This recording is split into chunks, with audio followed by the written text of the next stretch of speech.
welcome to DIY with Designers. My name is Kathleen Black and I've costume designed 8 shows at Hard House Theatre over the years. And today I'm going to show you how these theatre design skills are applicable to things around the house. Today I'll be teaching you how to sew a button. So follow along with these easy steps and learn how to do it yourself. Step 1. Gather all your materials. You'll need a pair of scissors, a needle, a button, and some thread. I'm going to make sure that my button fits in the buttonhole. Perfect.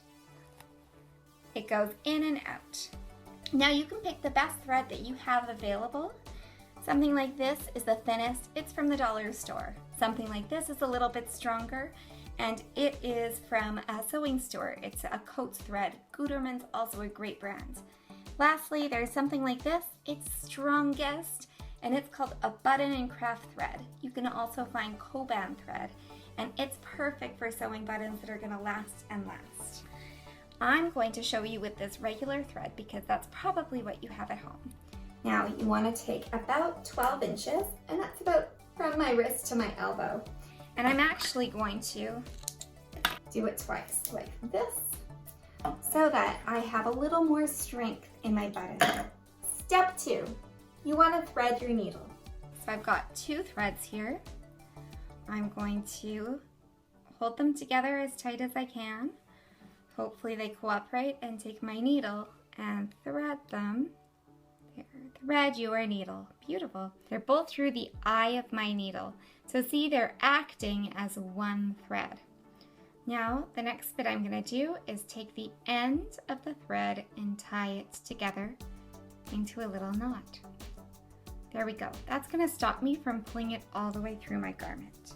Step 3. It's time to sew the button. You're going to hold your button in place where you'd like to see it. I like to make sure that the holes of the button sort of match the other one in direction. Now I'm going to bring my needle underneath and pull it up. And then pull your needle all the way through until you feel a little bit of a tug at the end. That means you've reached the end of your thread. Now push it back through. Beautiful. And pull, pull, pull until there's no slack in that thread.